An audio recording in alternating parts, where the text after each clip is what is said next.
नमस्कार दोस्तों, स्वागत है हमारा YouTube चैनल में। वीडियो देखने के लिए चैनल को सब्सक्राइब करें और वीडियो के अंत तक बने रहें। उल्लू आपस में विभिन्न तरीकों से संवाद करते हैं, जिनमें ध्वनियां, शारीरिक हाव भाव और अन्य संवेदी संकेत शामिल होते हैं। नीचे उल्लुओं के बीच संवाद के 3 दिनों की एक संभावित कथा दी गई है, जिसमें वे विभिन्न तरीकों से आपस में संवाद कर रहे हैं। पहला दिन, ध्वनि और संकेतों का प्रयोग। रात का पहला पहर था। जंगल के एक ऊंचे पेड़ पर 2 उल्लू बैठे थे, बड़ा उल्लू वरुण और छोटा उल्लू चंद्र। वरुण अनुभवी था, जबकि चंद्र अभी सीख रहा था कि कैसे शिकार करना और खतरे से बचना है। हु हु, वरुण ने लंबी आवाज निकाली। चंद्र समझ गया कि यह एक संकेत है, लेकिन वह उलझन में था। उसने अपने पंख फड़फड़ाए और हल्की कुई कुई जैसी आवाज निकाली।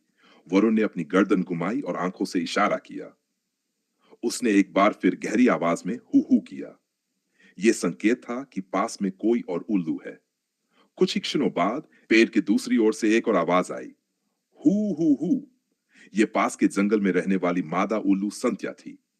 वह अपने क्षेत्र को चिन्हित कर रही थी और बता रही थी कि यह उसका इलाका है। चंद्र ने पहली बार इस तरह का संवाद देखा था। उसने वरुण से पूछा, हम इन्हीं ध्वनियों से बात करते हैं? वरुण ने सहमति में सिर हिलाया और कहा, हाँ, यह हमारी भाषा है। हर आवाज का एक मतलब होता है। रात भर उल्लुओं ने इसी तरह आपस में संवाद किया। कभी वे धीमी आवाज में बातचीत करते, तो कभी ऊंची आवाज में खतरे के संकेत भेजते।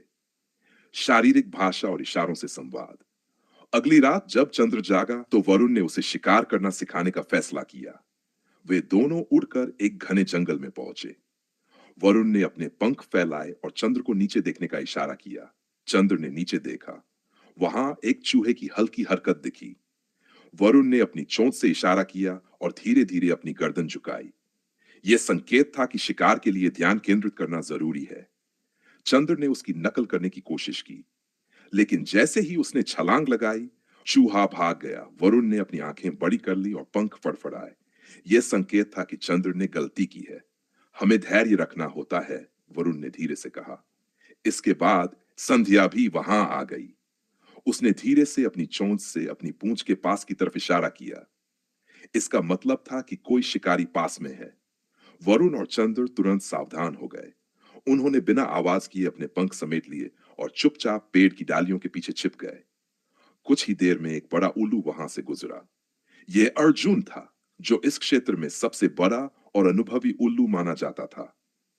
उसने अपनी गर्दन घुमाई और लंबी आवाज में हु किया, जिससे बाकी उल्लुओं को उसके आने की जानकारी हो गई। वरुण ने अपनी आंखों से चंद्र को इशारा किया कि अब सुरक्षित है। तीसरा दिन, गंध और पर्यावरण से संवाद। तीसरी रात को उल्लुओं ने नए तरीके से संवाद किया, गंध और पर्यावरण के संकेतों के माध्यम से। इस बार वे एक और नए स्थान पर गए जहां कई प्रकार के पक्षी रहते थे। वहां कुछ पेड़ ऐसे थे जिनकी शाखाओं पर निशान बने हुए थे। वरुण ने चंद्र को बताया, यह पुराने उल्लुओं के द्वारा बनाए गए निशान हैं। इसका मतलब है कि यह इलाका किसी और का है।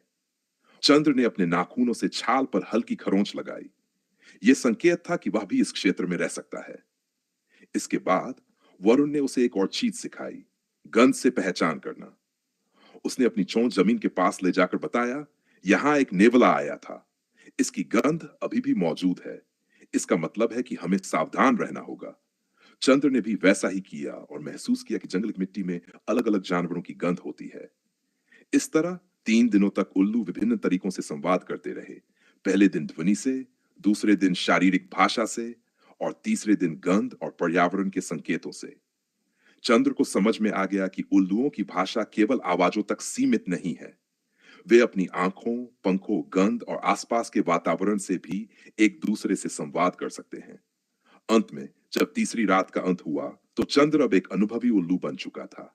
उसने वरुण को धन्यवाद दिया और लंबी आवाज में हु किया, जिससे उसने अपनी खुशी और सम्मान व्यक्त किया। वरुण ने भी जवाब दिया, हु। रात के अंधेरे में उल्लू इसी तरह संवाद करते रहे और जंगल में उनकी आवाजें गूंजती रहीं। वीडियो को लाइक करें और चैनल को सब्सक्राइब करें। धन्यवाद। मिलते हैं अगले वीडियो में।